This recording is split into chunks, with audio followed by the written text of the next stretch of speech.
Good morning and welcome to Coffee Ann, the longest-running panel discussion show in American radio. To make a comment or ask a question of the panel, call 401-766-1240 or email coffee@woonsocket.radio.com. And now, let's join the Coffee Ann panel. And a good morning to you. It is time for Coffee Ann here on ON, AM, and FM. Monday morning, it's May 15th. Thanks for joining us this morning. My name is Joe Callahan. Thanks for being there. Dave Richards is here as well. Good morning to you, Dave. Hi there. And we expect Melissa Murray to be joining us momentarily Yes. here at the coffee and table. I wanted to bring this up when Melissa was here, but, well, that's okay. It really affects her mostly because, Dave, just bringing up the Rhode Island DOT is opening their new bridge this morning from I-95 North to Route 146 North down there in Providence. Incorrect, Mr. Callahan. That was Friday night. Had it on the radio. But they're opening it today. Well, you're going to stand out there in traffic with a ribbon and cut the ribbon? Is that what they're going to do? Well, they say with traffic... They opened it Friday night. But they say with traffic shifting Monday morning off the old ramp bridge, RIDOT is working on to open new lanes on the new bridge. So... I don't know. Well, okay. Give me the name of the drunk who wrote that story. Over the weekend, lanes were narrowed and one fully closed to prepare for the bridge's opening today. Yeah, they said there was going to be lane shifts. Yeah, but now they're done. All right, take the lane shifts out of the way. Is that what the story is, that they're misunderstanding, misinterpreting? Okay. So after the changes, the DOT will demolish the old bridge and build lanes for a new road on Route 95 North. And that new road is expected to be open by the end of the year, and will separate all on and off ramp traffic between Atwells Avenue and the state office's exit. Okay. All right. Peter Alviti is quoted as saying it's really going to be a complete reconfiguration of that area to reduce congestion, and over the next 2 years we'll be opening more and more of the new pieces of that project. Well, nice of them to catch up with all of that, but you know the one thing that is that has gone to decrease traffic congestion in that area more than anything else? Less cars? Yeah. Providence Place Mall. Yeah. It's like nobody goes there. So if that had been thriving through all of this, that had been much worse. And there is additional signage to let drivers know about the changes to get them back on track if anyone misses the new exit. So here she is now. Oh, no. Don't introduce her while she's going over for her coffee. I didn't know she was going over for coffee just yet. Because I wanted to... Quick, get your coffee, Melissa. quick, like a bunny, like that. And because we wanted to see... Quick like a bunny. I haven't heard that since my mother. My goodness. My mother still says that. Have you dealt with these lane shifts and changes in Providence coming up here? Yes. And is it hard? Is it ridiculous? Is it crazy? Well, what's it like? It's just It's traffic. Yeah, it's just a split. It's just a little shift. It's a lot of shifting, but it's been fine. It's been fine, yeah. Okay. You used to take one exit, and then you would secondarily choose to go to the state offices or to 146. Now you will take an exit for the state offices or an exit for 146 before leaving 95. Because people would come on from the mall and then cross all the way over. All the way over. You knew they were going to do it. Oh, yeah. And it was just, it was a little scary. Yeah. It's a little scary there. Okay. So I think changes needed to happen. All right. Well. And if the mall hadn't been practically destitute, then it would have been worse, right? Right. All right. We need Dave's comments on this. You can explain to it in as much detail as you want, Dave, or as little. When I'm highly medicated, or as little detail as you want. But it's on the front page of today's call. Flip the page over. Oh, come on! You're not going to do that now, are you? Yes, we are going to do that now. Look at the headline now, Melissa. That's my friend Ben Downs at WTAW in College Station, Texas. Actually, Bryan, Texas. The headline is slightly misleading. Of course it is. Surprising. But it just says end of It's not even a AM Woonsocket radio. call story. It's something from that. the Washington Post. It just says end of AM radio in cars. That's not completely true. No, of course it isn't. So what's this, Dave, as you always like to say, here's the story behind the story. Well, all right. Keep it as brief as possible, Dave. Too late. Let's get coffee, Melissa. Yeah, time for coffee, Melissa. Well, listen, it's like this. there's one thing you can always count on in this world, and that is change. Especially if you walk around with dollar bills in your hands all the time, there's going to be change. Now, the situation is this: the most effective, the most oh gosh, there's a word that I wanted to use, but I'm not ready for it just yet. I guess the most efficient way to communicate over the airwaves is amplitude modulation, otherwise known as AM. It is efficient. You go further per watt of power expended to broadcast than any other band or medium. And it's so simple to, as we say in the engineering profession, demodulate or listen to, that you can listen to it on a rock. All right. A piece of quartz. And you can listen to an AM radio. Anybody have a quartz receiver when they were a kid in school? I remember seeing that on the transistor radios. There you go. All right. So when we invented radio, the simplest way was the way we did it. As time went along, Major Armstrong said, you know, the problem with AM radio is that every bit of man-made and natural noise out there is also simple, amplitude-modulated radio waves. A lightning crash is amplitude modulated. It's AM. So if you're listening to an AM receiver to a desired AM station and a lightning bolt comes down nearby, it's going to generate a radio wave that is of the same type. So it's going to be heard. Buzzers, electrical motors that produce hums and things like that. It's all AM. In fact, Joe, the sound from my voice, my vocal cords going across the table to you is amplitude modulated. All right. In other words, it gets louder and softer as it changes. And so this is why AM is not inferior. It's just natural like everything else. Now comes Major Armstrong and he says, there's another way to do this. We could just change the frequency a little bit instead of changing the amplitude of the volume a little bit. Then we could probably eliminate all the noises because those noises are amplitude modulated. And if you're listening on an FM receiver, you don't get AM noise. It's all there, by the way. The AM noise is there, but you just don't hear it. And by the way, as a sidebar, I conducted an experiment one time where I listened to a radio station during a lightning storm that was on the FM band, and you do hear clicks. You just don't hear it as loud as if it was an AM station. Okay, so let's get back to this. So now here you are, a big, tough motor vehicle company, and you are being told by the respective governments in which you sell vehicles that, okay, it's like this. We're really not interested in gas-powered cars anymore. You better be developing the electrical cars. Well, did I mention electrical motors produce AM noise? Yes, and that's exactly what they do. And when they're in the same vehicle with your radio and only feet away from your radio antenna, guess what you're going to hear? You're going to hear motor. Right. Now, there are electronic ways to subdue that, but they cost money. And guess what the big auto companies don't want? Spend money. Right.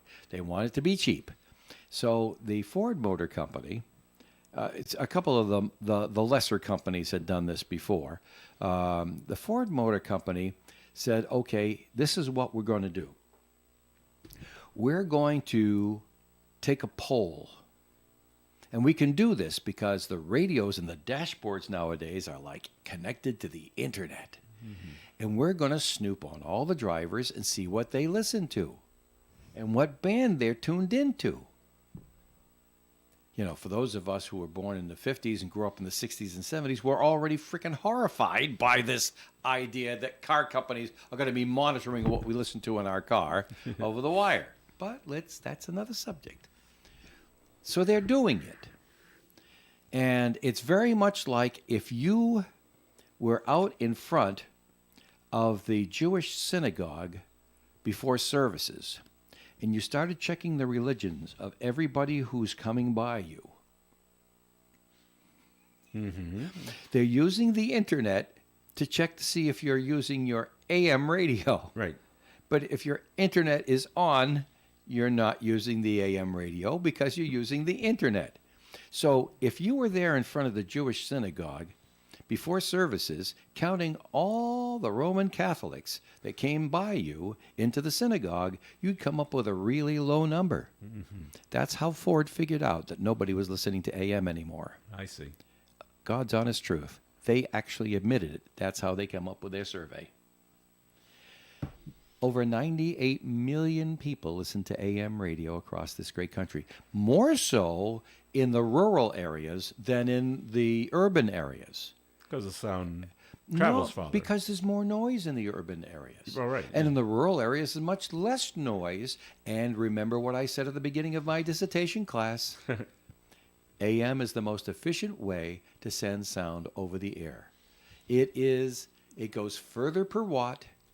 And by the way, the quality of the sound is just a matter of government regulation. Seriously, I can put out better sound on the AM than I can on the FM. I mean, higher quality. Mm-hmm. I can put out big, but the problem is that higher quality is going to interfere with the station next door to me on the dial, because it'll take up a fatter signal, and I'll be interfering. And the government stopped all that, and they said, "Oh no, don't be interfering with each other." And we said, "Well, why did you put so many stations so close together?" Well, We're being nice. We did it. But now that you're all there, crowded like that, you can't broadcast with high fidelity anymore because you'll interfere. Right. If you went back to the times when our old-time radio shows were brand new on the air, you were listening on AM with the same fidelity as if you were listening to FM, the same frequency response and all the rest of that stuff. However, remember, any noise made by nature or mankind in the radio band was also being heard. Do you see where the government is going to step in and put a stop to this, what Ford is doing? Or well, now you want me to put on my turban. Well, yeah. I have to put down my pointer and my history lesson What's your cap. prediction? Yeah. What's my prediction on how it's going to go? Yeah. Well, I can't answer that directly because my philosophy is this. We all knew this was going to happen eventually. Mm-hmm. It started back in the 60s when the FCC did not stop televisions from broadcasting in the AM band. Your television set used to make a terrible howl at about 780 kilohertz, and it wiped out stations like WEAN at night when the televisions all came on. But they let it go for the greater good that we need television to proliferate. All right. So they didn't hold it to the same interference standards that have always been there. By the way, it is patently illegal by FCC regulations for Tesla's electric motors in their car to interfere with an AM radio. It's all illegal, but no one's enforcing the law. It's always been. Your fluorescent lights causing a buzz in your AM radio, it's illegal. There's laws against it already on the books for 50 years. Okay, get back to what you were asking about. What's going to happen? Well, personally, like I said, the writing's been on the wall. Why do you suppose Dave Richards fought for years? And believe me, I fought because back in the 1990s, I was working on getting an FM channel onto 1240. In the 1990s, I was working on it, talking to people at the FCC and getting the door slammed on me and the rest of that. And, of course, there were other people like me who were doing it in their communities as well. And eventually, most all the AM stations had the opportunity, not all of them took it, but had the opportunity to get an FM channel to get out of harm's way of all the electrical stuff from the laptop computers and the rest of that sort of stuff. So now, are we understanding all this, folks? We saw it coming. The government's not doing its job. The government's not protecting us. The government charges us thousands and thousands of dollars every year as regulatory fees to pay them to protect us, and they're not doing it. And now we've got to find kettle of fish here. This is not good. The genie is out of the bottle. The FCC, if it wanted to, could not do its job because it's not done its job for 40 years, actually 50. So here we go, Joe. What's going to happen next? You really, really want to know. Yeah, in a nutshell. We've already, too late. We've already known that the AM band is polluted. What you don't realize is that what us engineering types in broadcasting know is that the FM band is already polluted, and it's going to happen to FM as well, and that the bands they use for Wi-Fi are already polluted, and it's going that way too. So don't think that you're just going to hop from one stone to another as the tide comes in is what you're going to do. But yeah, we think that the reason we spent so much time and energy to have a frequency like 99.5 here along with us is to stem the amount of noise. Because I'll give you the honest truth, Joe, I was having a hard time listening to us right here in Woonsocket sometimes when a neighbor would turn something on or whatever. I was noticing it. Yeah. And we're only 2 miles away from the transmitting tower here on Park Avenue. So what's going to happen? Well, what's happened in other countries? All through Europe, they've shut down AM broadcasting and gone with FM or what they call DAB, which is a UHF broadcast. And they figure that the United States will do that too. However, the United States has far more miles between population centers and urban areas to cover than European countries do. You can take, 5 Europes and put them in the United States, the mainland United States, as far as distance and geography is concerned. So we have longer distances to cover, so we need the AM stations. What's going to happen next? Well, the FCC has come out during the Broadcasters Convention, recently ended 2 weeks ago in Las Vegas. Every April there's a Broadcasters Convention, and the FCC shows up, and several of their commissioners says, yes, we have the rules to stop all this, but we don't have the political backing from Congress. So everybody get on Congress's back. And Congress is saying, oh boy, this is what we need. And so we're all after our Congress critters to give the FCC some backbone and give them a clear edict to either clean up the AM ban or protect it somehow, or to mandate that manufacturers only put AM and FM radio in their receivers, or that plus something else. But you have to have the AM and FM in there. And they're going about it with public-spirited campaigns and stuff like that. Remember, your emergency broadcasting system is founded upon broadcast station participation and all the rest of that. Remember, the first thing that happens in a storm is some drunk hits a pole and the internet goes out. So why are you going to put all your eggs in the internet basket? There's a lot of that stuff. Quite frankly, Joe, some of it's boogeyman stuff. They're just trying to scare people, but you have to scare people to get people to move, to do something, to get them to care, to do something. You're absolutely right, Joe, and that's why something's going to happen, and it won't do any good. Any questions, Melissa? No, this is a sad conversation. All right, This is sad. Well, this is all part of the human condition. This is what happens in societies. Things go wrong. Was there any evil out there? No. It was a bunch of people just trying to get home at the end of the day to the spouse and kiddies with a paycheck and trying not to make any waves when waves needed to be made. All right, on that note, we got to take a break here on the Coffee AM program. More coming up. We'll go away from the AM stuff for a while. I hope so. And move on to something else. But if you want to call, I didn't come prepared for a 20-minute lecture. You did well, though. Comments and questions can be called in at 766-1240. When you're paying the right price for protection, you just know it.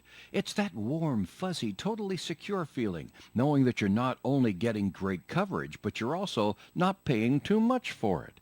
And when it comes to your insurance, there's no one better at getting the right price for your protection than Allstate agents Kara and Celeste Benjamin, because they know when it comes to your bank account, every penny counts towards something bigger, something better. Like a nicer car, that home update you've been dreaming of, or a phone that's fresh out of the box. Those little or big things that we work so hard for. And Kara and Celeste Benjamin want to help you work a little less by getting you the coverage you need and the savings you deserve when you switch to Allstate. Contact Kara and Celeste Benjamin at the Benjamin Agency. One agency, 2 locations in North Smithfield and Bellingham. 765-5000 for a free quote today. Allstate, you're in good hands. And you're in good hands with Kara and Celeste Benjamin at the Benjamin Agency. Savings vary based on the average annual savings reported by new auto customers surveyed in 2019 who switched to Allstate. The Coffee and Panel is enjoying coffee from Down East Coffee in Pawtucket. They're a 62-year-old family business that roasts all its coffee right here in Rhode Island. Founded originally as Excellent Coffee Company, they provide great coffee to food service establishments throughout New England. We're local and live at 99.5 FM. Coffee and here on ON. Thanks for joining us. Joe Callahan here with Melissa Murray and Dave on Richards. 12:40 a.m. Enjoy it while you can. That's right. Before the government takes it away. Exactly. Well, out in Burrillville, they're having a little By the way, there's one issue. other little thing, by the way. Oh, yes, Dave. And Melissa, I saved this for Melissa. There's one other little thing about that Melissa will resonate with. She'll understand this. All right. There are well over 4,000 AM radio stations broadcasting today, of which you are listening to one. There are well over 4,000 of them. Every one of us send thousands of dollars in regulatory fees to the FCC every September. Imagine the horror on the bureaucrats' faces if you don't send it when we shut them down. Yeah. Money and talks. They can't Money talks, yeah. tax us on them anymore. Uh-oh. Right. I pay money for the AM, I pay money for the FM, and these people are about to take hundreds of millions of dollars of defunding if they don't do something. All right. Melissa understands that, right? I do. So we haven't had a lot of trouble with the Congress critters. They're all grabbing it. Where's the tambourine? I'll dance. Even one of our Rhode Island, our newest Rhode Island congressman said, "Oh yeah, I'm up for that. Where's my boxing gloves? I'll go fight for you." All right. Out in Burrillville, one of their town council people is facing a DUI charge. Yes. Raymond, he was a neighbor of ours. You know, Trank? Denise and I, when we raised our family Oh, yeah? out in Pascoag, we lived on Centennial Street, just about 3 doors down from Ray. So you know where He's a good neighbor. You know where Centennial and Grove Street meet, then, huh? Oh well, you know, since I was a kid. Yeah. Yeah, I mean, that was the route to get to Pascoag. Yeah. We were technically in Pascoag on Centennial Street where we were raising our family, but to get to downtown Pascoag, you had to go down Centennial Street, turn left on Grove Street, and come up North Main onto Main. So the driver of the car that was hit told officers she believed the other driver was drunk. That left the scene. Yeah. She was able to get the police license, give the police the license plate number, and that led them to amazing. Trank. So That's amazing. yep. So we'll So see what happens. Well, with Ray is. I mean, we have every community has these. Ray was one of the colorful ones. Mm-hmm. He had an opinion, and he wasn't afraid to share it. And frequently in the news, or being talked about at the IGA or whatever. And life is different out in Burrillville. So, but anyway, yeah, you're right about that. And if Ray actually did that, and if Ray had been drinking, if right, I can tell you that intersection is the one where it would happen. It is the most funky doggone intersection you'd ever want to see. Is there lights there, or is it a stop sign or anything? Well, there are no lights. All right. Is there a stop sign? Well, yes. For both streets? But it's a difficult stop. Yeah. Oh, no. Okay. Stop sign for only Grove Street. All right. And let's see if I can describe it to you. Grove Street is basically rides the side of a hill. Okay. Sales Avenue, and then it goes down toward where the streams and rivers, where the Columbus Club is, and the rest of that stuff. So it's like it travels along the side of the hill, from one side of the hill to the other at a certain elevation. And you're coming from Centennial Street, which is basically all swamps and streams and stuff like that. Mm-hmm. And you have to, at the very, very last moment, make a 15-degree climb to get onto Centennial Street, which is the top of that little climb. Is there a stop sign? Yes, there is. Mm-hmm. If you stop, it's going to take a lot of gas to get rolling again. So not everybody stops. Got it. Okay. Grove Street has no stop signs. Well, last time I was there, so we moved back to Woonsocket in 2013. So it's been a few years. So Grove Street, you're traveling one way and you're traveling the other way, and there's no stop signs or traffic at anything like that. The only thing you have is a little island, and they needed an island to put the stop sign on. Mm-hmm. And if you're coming from Laurel Hill Avenue to turning left onto Centennial Street, you have to go around that island, and then it's a steep drop down onto. But if you're coming from Centennial, it's a steep climb, and then you've got to stop at the top. When we drove a Standard Chef car, tough to do. Yeah. It was not fun. Yes. Because you're burning clutch to get started again. Yeah. Think of Green Street at Park Avenue, but steeper. Yeah. Okay. And Green Street, in my example, would be two-way. It isn't in reality, but it would be two-way. Yeah. And talk about an intersection where something bad could happen. And it did. I love driving a stick shift. I miss it, but I don't miss the hills. But I did drive a stick shift from almost all of my cars were standard. And I'd never had to lock my doors because nobody knows how to drive anymore. It's true. It's true. Can't get it moving. Keeps stalling. Can't get it moving. They can't even get it out of gear. That's right. Yeah. All right. Governor Dan McKee has nominated Richard Charest to be the Secretary of the Executive Office of Health and Human Services. I always called him Charest. Charest? What do you think, Melissa? Charest. I say Charest. I say Charest. But Well, it could be Charest. he's never. I always called him Charest. Yeah. Yeah. Okay. He's never corrected me. Okay. He never corrected me. Okay. Well. Does this go to the House for He's just approval? a polite guy. Yeah, he is actually. It goes to the Senate for confirmation. Does it? Okay. Yes. So what do you think? Going to get through the Senate, do you think? Yeah. Yeah. I think so. More I than think likely. so. Yeah. All right. You don't Well, see any that's red cool. flags is what you're saying. Right. Yeah. All right. Well, we're all very well, at least I am. I was actually surprised and happy that that the Celtics won last night. I thought for sure they were just going to tank for whatever reason, and it was a close game. It was a good game. I actually watched it. Wow, right up until halftime. And I'm like, okay, we're up by 3, not bad. And okay, we're doing all right. And then, wow, I don't know what happened in the third quarter. Philadelphia just decided not to play. Yeah. I'm like, wow, what a blowout in the third. And then it was just all over by then. But you watch sports and you just never you see something that you have never seen before. And I don't know if you saw this, Dave, a player for the Celtics. I think it was Jason Tatum. No, I did not look at the show. I didn't look at the show. All right. It was a Celtic. He collided with a player for Philadelphia in front of the Philadelphia bench, and they both fell down. All right. Aw. And then he gets up to run up the court, and a guy on the bench for Philadelphia reaches out and grabs his knee Awful. to try to hold him down. And he turned around and yelled at the bench. So they both got a technical foul, which I didn't think was appropriate, but I had never Depends seen that on what before. he yelled at the bench. Yeah. Well, don't grab. Right. You just don't. Yeah, do but you that. don't know You if that's do what he that. said. No, I don't know what he said. But then the national announcers, and one of them was an ex-basketball player, said, that happens a lot more often than you think. I said, I had no idea that happens at all. That the bench players grab at the players on the floor to keep them on the floor. I'm like, Yeah, I wow. didn't know. Hoping that they don't get caught. Mm-hmm. I'm like, wow.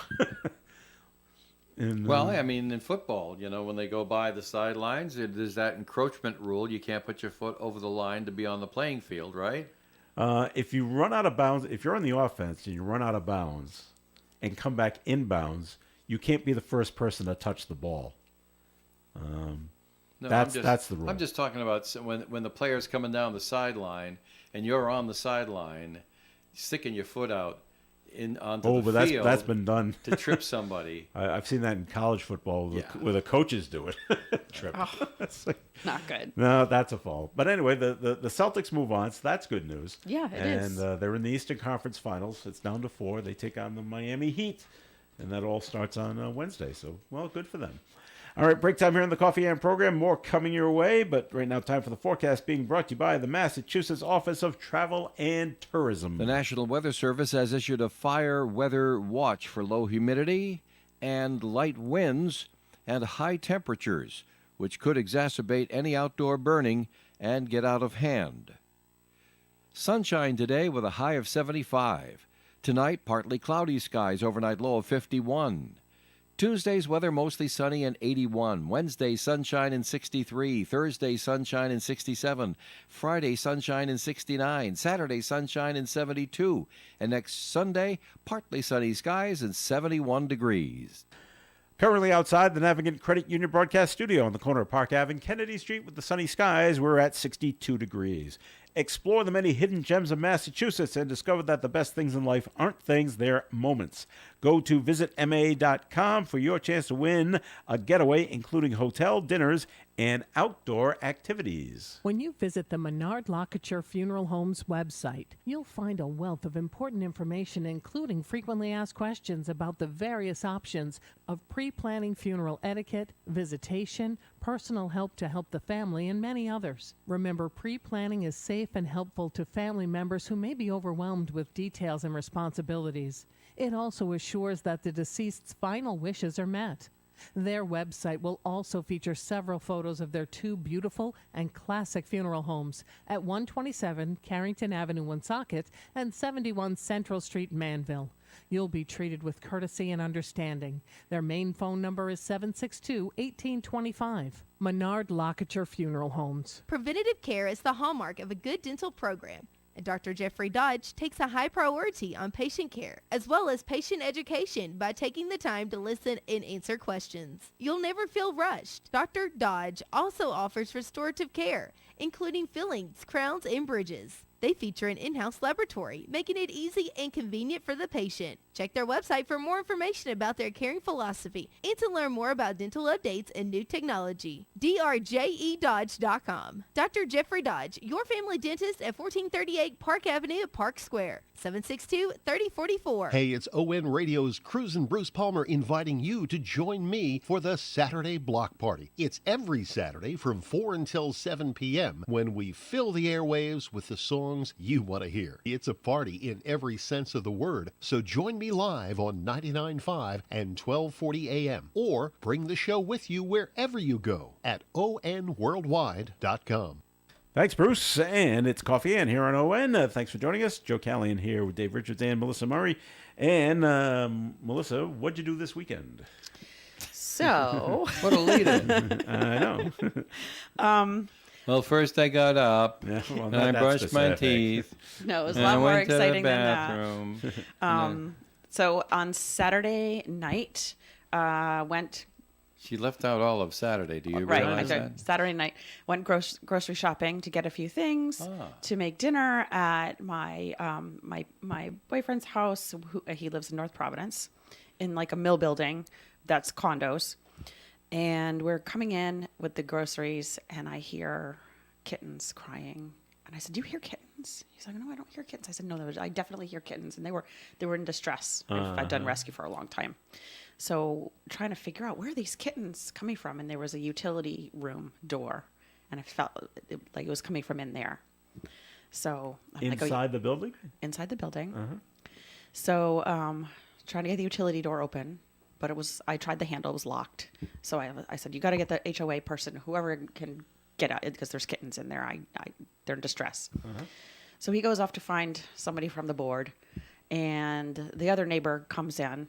Very nice guy, and I said, "Do you hear kittens?" He's like, "Oh yeah." He said, "Well, this is never locked." He just pulls it open, which I tried the handle first, but apparently you can just pull it open.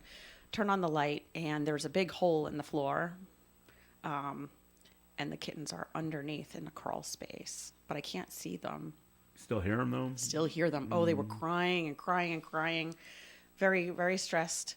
And so we managed to, this guy was tall and had longer arms than me. So we managed to get the kittens out. So there he pulls out this little black and white cat, and then he pulls out another one. And they were little. They were probably about 4 weeks old. I mean, they could fit, one of them could fit in my hand easily. And so they just malnutrition? No, wait a minute. Well, they hadn't eaten much. Underweight. Yeah, well, they were also very young. Like but they were could be weaned, but they shouldn't be. So apparently there was a hole going from the outside that the HOA had boarded up, so Mom couldn't get in there. And so there's 5 kittens. I think there were 3 girls and 2 boys. So, you know, my partner comes back and he said, well, how many are there? And I said, well, there's 5. And he's looking at me like, oh, and he's like, oh, so where are they going to stay? And I said, well, in your bathroom tonight, because, you know, they have to be separated from, you know, the cat and the dog. And there's nothing open right now. This is like, you know, in the evening.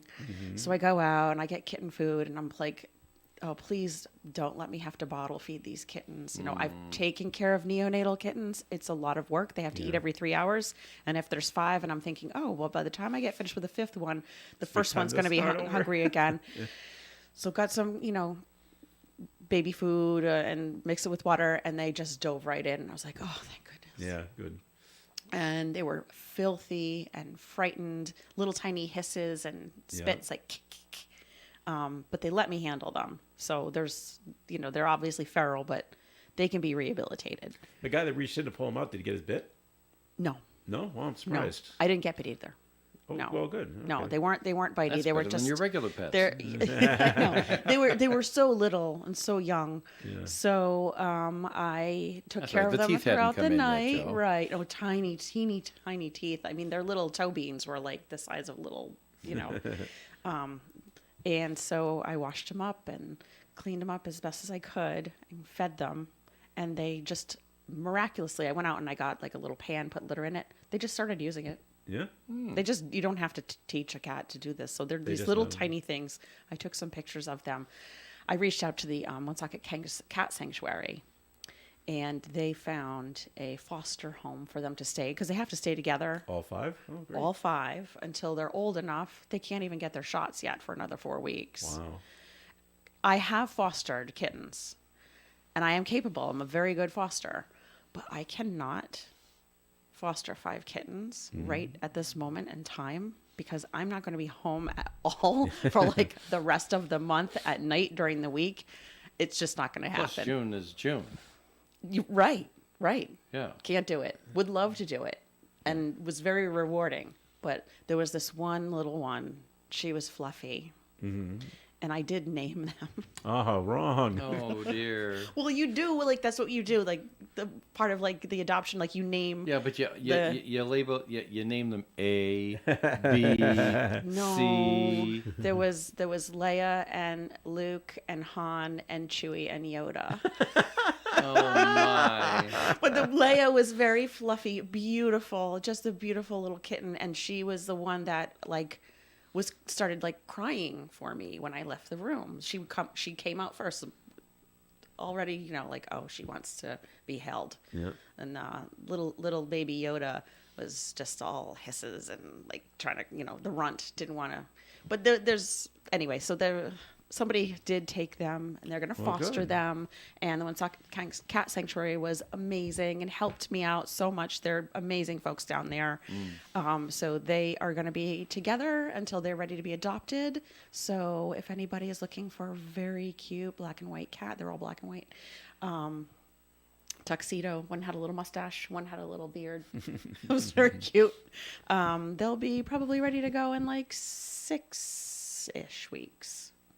So right. happy ending. Happy ending to the story. That's great. I could not. I mean, like, if I couldn't reach down there, I was ready to pull up one of the floorboards, and then, you know, better to ask forgiveness than permission. Like, sorry to your HOA, I just pulled up the floorboard in your utility room, but I was gonna get those kittens because I couldn't let it go. I feel bad for the mother cat that either couldn't get to her kittens, or maybe something happened to the cat too. Well, the other part of that is it's like 2 days prior to that, we saw a black and white cat that is always on the property, and she got hit by a car. Okay. And the person didn't even stop. So I had already taken her out of the road. She didn't get annihilated, but Right. she was already passed. So put her on the side and called, North Providence police, who were very nice, and they were going to send over the animal control to pick up her body. And then, I like closed her little eyes and I said, I hope you don't have babies somewhere. Yeah. Well, Wouldn't you She know? Quite did. possibly could have. She Yes. did. Oh, wow. but Okay. they're safe now, and hopefully I they'll know, make but it. they- I Well, hope good they'll job. make They it. Good went job. days without eating, though. They didn't did, yeah. Yeah. And that's dangerous for a cat that, kids So that isn't that age. wonderful how everything It worked out so that is. you And got a I chance don't to even hear have the an extra babies? animal. Oh, that's very nice. Good That's for very you. nice. All right. We're If proud it of had you. been July, I'd have 5 kittens right now. All righty. Moving on to other things. Just because you have a famous father doesn't mean you can't get arrested. Isn't that right? Yes. A.J. true. Baker in Massachusetts. This is the son of Charlie Baker. Oh dear. 29-year-old son was arrested Saturday night in Linfield, Mass. and charged with operating under the influence. That's what they charge you with in Mass. OUI as opposed to DWI, but it's the same thing. Right. So he was on 95 South in Peabody in his VW Jetta, followed by the Peabody police because they got a report that someone was operating erratically on the highway. They went and checked and they found him and they said, you know something? That is rather erratic. Yeah, so he was booked at the state police headquarters in Danvers and released without bail. So he'll be back in court to So face let's run these, a these 28 on that. charges. It comes back to the former governor's son. What do you think you want to do? Well, he's a former governor. We can arrest him, right? I wonder if he pulled the. You know who my dad is? Yeah, right. I think he's been in trouble before with the law, but I'm not positive on that. It happens in Yeah. every family. There's always something. There's always Yeah. one. Yeah. But And all these folks operating under the influence or driving under the influence, you can get an Uber from anywhere now. Just don't do it. It's not worth it. You know what Ubers cost? I do. I've taken one. Right. Depends on where you wanna go I was mentioning. Well, I've been learning a lot about them. Although I've only taken one Uber ride that I wasn't in charge of. I was going as a guest. But my daughter Nicole, of course, is very much into all of this stuff. And I mentioned that she's doing her cross country discovery trip, and so she moved from Arizona on Saturday to Las Vegas. And she got to Las Vegas, and she was very hungry, and she got into her place and stuff like that. All right, she's using Airbnbs, you know, and so she's been asking me because Mom and Dad have been out to Las Vegas a number of times. All right, well, where do I want to go? I'm only going to have a few hours on Saturday, a few hours on Sunday, and then I got to work the rest of the week. So I'm not going to get a chance for any sightseeing. So I told her, well, first thing you have to understand is Las Vegas is huge. It is. Don't try to walk it. Yeah. Yeah. She says, well, I got my car. I said, don't take your car. A car is a liability. Think Manhattan. It's going to cost you a mint to put it someplace so that you can then walk around. I said, walking from one place to another can be fatiguing. So I said, they have a great surface bus system in Las Vegas. Get yourself a pass for a day or 2 days, and you'll use it again and again and again and again, and it'll be worth it. Or I said, you can take an Uber. Great. Uber's the choice. So she gets an Uber. She says, where do I want to go Saturday night? I don't have much time and like that. So I says, you want to go to the Fremont Street Experience. That's what they call it. It's where Las Vegas started Yeah. in 1905 The The today. when it old was strip. founded, yeah. The old strip. Yep. Right. Right. The old It's strip. fun. It's got all the old casinos, and I know you don't go into casinos. You don't care for that. That's okay. But you'll recognize them. The Golden Nugget is right there at the entrance, and all the rest of them are there.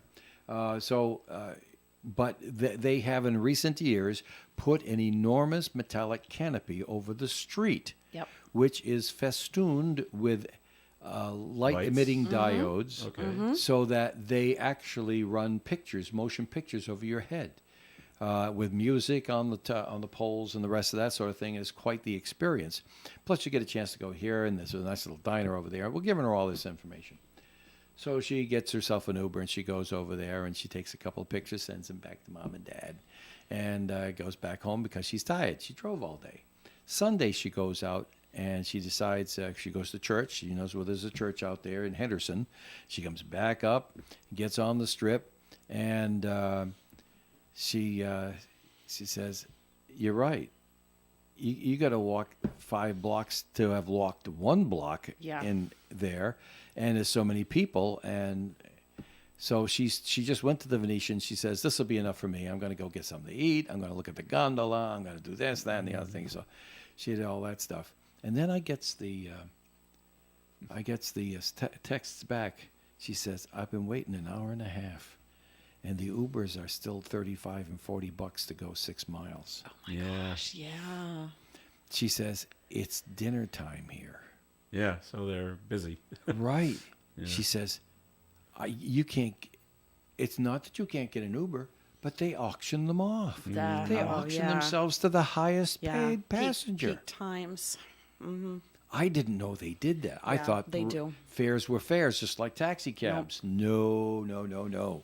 Things is busy. Yeah. That's yep. You want them ride, you pay them wampum. Yeah. And during festivals, they'll go up too. Yeah. Like if you're in a big city and there's a festival that day around that area, they jack up the price. Yep. No, I learned something new, and luckily I don't have I like to deal Lyft with better. It's usually cheaper and more available. it. I'm sorry, you Lyft. instead Lyft of is Uber. better, yeah. And I But get they're points. less- And I get points. On They're less my- plentiful though. Here they are, but in most other bigger, like in Woonsocket, Yeah. they're not as available. But in anywhere else they are. All right. And I get points for it too. On me Cool. Cool. All right. traveling points. More Coffee and is coming up. We ask you to please stick around. Hello, everyone. This is Paul De Silva. There's a special event coming to Woonsocket. On Friday night, May 19th, from 7 to 9 p.m., Josie Vachon, with her French folklore repertoire, will perform at the Precious Blood Church Hall on Carrington Avenue. Also, the program will feature Paul Aaron, an Elvis tribute artist. Tickets are only $10 and are available by phone, 401-744-6845, or at the door. But hurry because seating is very limited. An event you don't want to miss. Experience Pictures at an Exhibition, a concert by the Rhode Island Wind Ensemble to benefit the glorious St. Anne Arts and Cultural Center. Sunday, May 21st at 3 p.m. at St. Anne's, 84 Cumberland Street, Woonsocket. Admission is $20 and all proceeds benefit the St. Anne Arts and Cultural Center. Tickets are available at Beela's Flowers, Creative Impressions, The Honey Shop, Timeless Antiques, Vos True Value Hardware, or call 401-356-0713. We'll see you there. Thanks, Dominic. All right, it's Coffee and here on ON. Joe Callahan here with Dave Richards and Melissa Murray. And Melissa, you go over to Lops every once in a while. Mm-hmm. Oh gosh. I wonder if they know about this event. A Wisconsin brewery has won top honors at the World Beer Cup. Ooh. I wonder if they've ever. They must know about it. Shouldn't I'm that sure be they must the know about World Beer Mug, Joe? No, that's true, but they call it the World Beer Cup. More than 10,000 beers are entered in this year's competition. Oh my gosh. Oh, so I mean, they're up against some stiff competition. It takes place in Nashville. fun. And, That's fun. Vintage Brewing Company of Madison, Wisconsin took first There's place. a tear in my beer. Yeah, that's right. In the herb and spiced category with its Pumpernickel Porter. Okay, that sounds Sound tasty? interesting. All right. Vintage Brewing's gold medal is not their first. The brewery has previously won medals for its Scaredy Cat Oatmeal Stout Ooh. and McLovin Irish Red Ale. Something for Lops to take a look at, and maybe they want to enter Yeah. next year. It should But be I the mean- pint, not the. Well, they call it the World. Well, it's like soccer. Soccer, you win the World Cup. And, Yeah. I Okay. don't know if it sounds more impressive or what, but it's the World Beer Cup takes place in Nashville, and this Wisconsin brewery won. So I'm thinking about the folks who are judging, and there's how many entries? 10,000. Well, you get just little cups of beer. Well, of course, but 10,000 Yeah, but it little all sips. adds up. 10,000 beers. Yeah. Is it like wine where you're supposed to spit it out? Spit it out. Doesn't say. Oh, I don't know. that's a lot of tiny beers. That's That's too much competition. well, maybe yeah. Maybe there's I don't know 10 There's the for categories the like urban spice category. yeah, and right, Maybe there's like only stout 20. or That's whatever. right. So IPA you people judge this or, over yeah, here, Yeah, so. yeah, got it. so they don't get too obliterated. Right. Drinking And where is Vintage out 10,000 of? beers. They're in Madison, Wisconsin. Okay. So Where the cheese comes from. Yeah. Yeah. all right. So, and speaking of that, I brought this up to Dave earlier. There's a guy in Minnesota has figured out a way to have a motorcycle run on beer. Oh my goodness. Yeah. Why would you waste beer like that? Well, he doesn't drink. So therefore, it's the only good use of beer he can come up with is to run his motorcycle. And he's got a 14-gallon keg that's attached to a heating coil, and the heating coil heats the beer, which creates the steam, which propels the motorcycle. Okay. Hopefully he's buying cheap beer because, it seems more economical to have it run on gas. It probably is. Just saying. Like he says, his name is Kai Michelson, and he's not a drinker, so he can't think of any better use for beer than to run his motorcycle. He's not high as a kai. No, because he doesn't drink it. Okay. Now, this guy's an inventor. It also doesn't say how they heat the coil doesn't that say that turns either. the beer into steam. Some other energy source must be employed here. But I don't know what that is. But in the past, he has invented the rocket-powered toilet and the jet-powered coffee pot. Wait. I don't know why you need that. I don't know what it does. I don't know if you ride it down the Astronauts street. love rocket-powered toilets. I'm sure. Rocket-powered toilet. Yeah, And the what? and the jet-powered coffee pot Jet-powered coffee pot. for that All right. extra powerful coffee you want in the morning. So I don't know. Okay. Good for him, though, for figuring this out. Yeah. I'm still laughing about the rocket-powered toilet. Look it up. I'm sure it's got, I will. I'm sure it's gonna got Google 1,000 uses in the home. All right. There's a boy in Michigan. He's being hailed as the hero in Warren, Michigan. He stopped a moving bus last month after the driver had a medical condition. Wow. So he's getting the key to the city of Warren. Dylan Reeves ran to the side of the driver, grabbed the wheel, started pumping the brakes until he got the bus to finally stop. Other students, it looks like it's a bus, not like a RIPTA bus. It's a school bus. Yep. Other students on the bus called 911 for help, and the mayor of the town, Jim Fouts, said in the statement that Reeves' action, his name is Dylan Reeves, saved the lives of at least 60 people. Yeah. So pretty impressive. And in addition to the key to the city, Reeves and his family were treated to a limo ride and dinner at a Warren restaurant. He should get a little more. Yeah, I feel like you should get a little more. Can he get $1,000 out of this kind of A deal? scholarship? A scholarship or something be great. Yeah, that would be much But better. yeah. Quick thinking. So good for him. And you never know what you're going to do when that situation You don't. approaches You're right. you. And you hope you do the right thing. Like But this, some like this people kid. freeze, right? Some people freeze, Yeah. don't know what to do. So, anyway, astronomers have identified a cosmic explosion 100 times the size of our solar system. The biggest cosmic explosion ever observed suddenly started blazing in the distant universe more than 3 years ago. Astronomers are offering what they believe is the most likely explanation of the explosion. They say the explosion is a result of a vast cloud of gas, possibly thousands of times bigger than our sun, that has been violently disrupted by a supermassive black hole. The explosion took place nearly 8 billion light years away. So Right. nothing really to worry about. Right. And it's already right happened. now.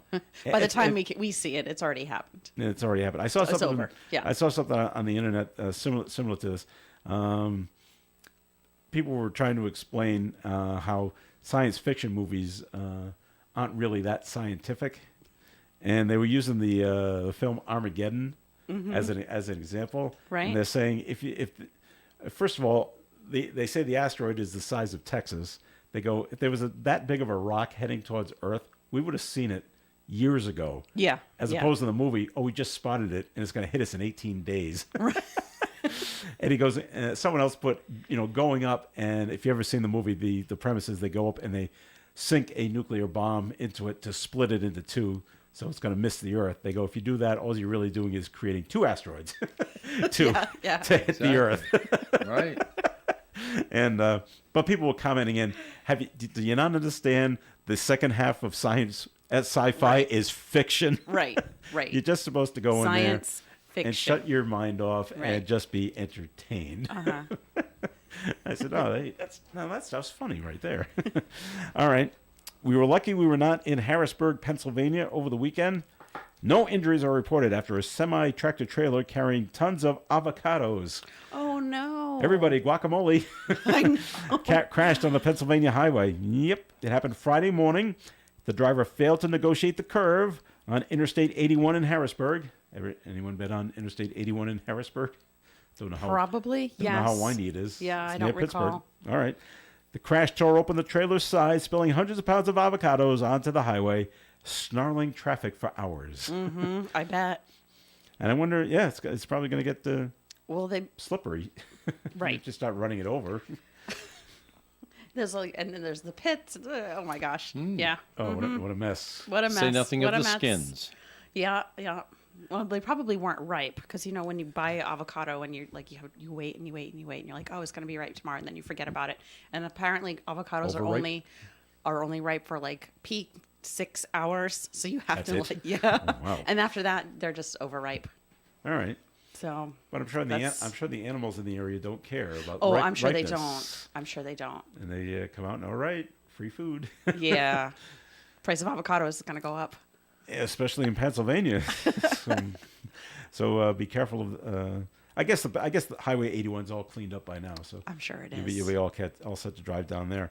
All right, this is something that you don't want to do. Police in Baltimore, Maryland arrested a man who they say stole a 5-ton military truck and led officers on a 30-mile chase. What? That ended in Baltimore. Yep, they got a call on Friday evening, a military vehicle being stolen from a home in Bel Air, Maryland, about 30 miles northeast of Baltimore.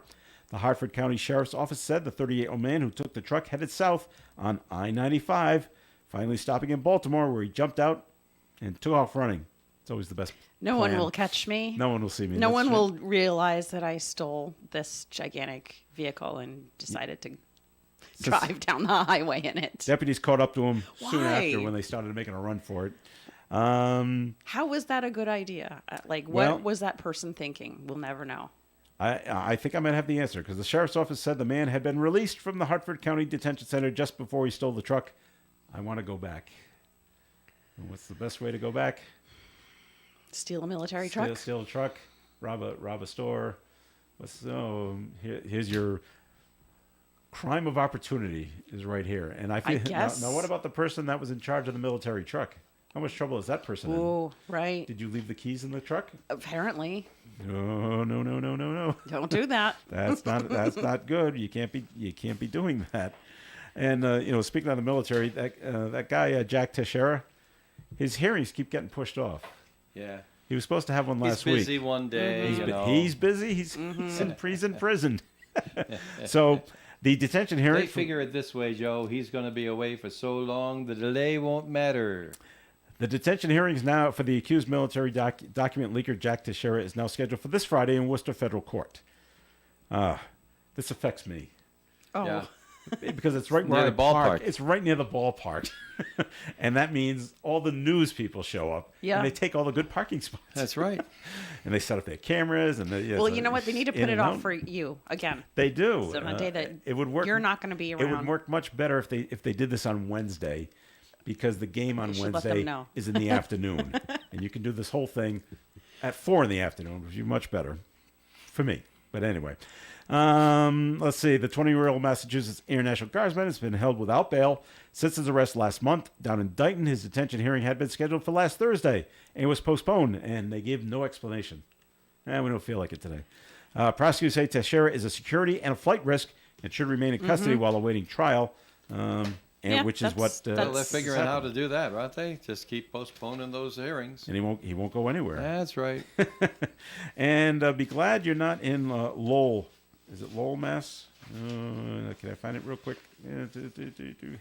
Hackers are busting in to their. Oh gosh, yeah.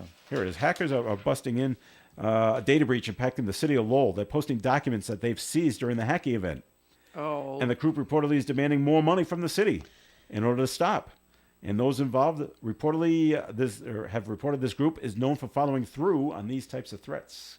We're just going to keep posting this stuff unless you pay us more. Like people's personal information? I guess they're getting it from the town hall, electric bills and stuff like that, and what they're paying in taxes. Sure. So that they've got the city's got a big problem. That's a big problem. Up there in Lowell, dealing with this group. They want more money, and usually this money they want is in the millions of dollars to stop what we're doing. So. All right, that'll wrap it up for today's Coffee and program. We thank you very much for listening in. As always, Melissa Murray, thanks for coming in. Oops. Sorry about Melissa that. Murray. Thank you for having me. At least I caught it this time. Yeah. Dave Richards, thanks for coming in. Wrong color here. I know. That's how I caught it real quick. Okay. Joe, it's nice being with you all this morning, and we'll catch you again. Many blessings to all. All right, this is Joe Callahan. Stay tuned for Leslie Page. And At the Libraries coming up next, followed by First with Karen Zangari and Tiki Bar tonight at 6. And then it's the Woonsocket City Council meeting at 7 tonight on ON Radio. Broadcasting live and local daily from the Navigant Credit Union broadcast studio at the corner of Park Avenue and Kennedy Street. This is WOON Woonsocket Radio. And now, the news. A town councilor in the town of Burrillville, Raymond Trank, is facing DU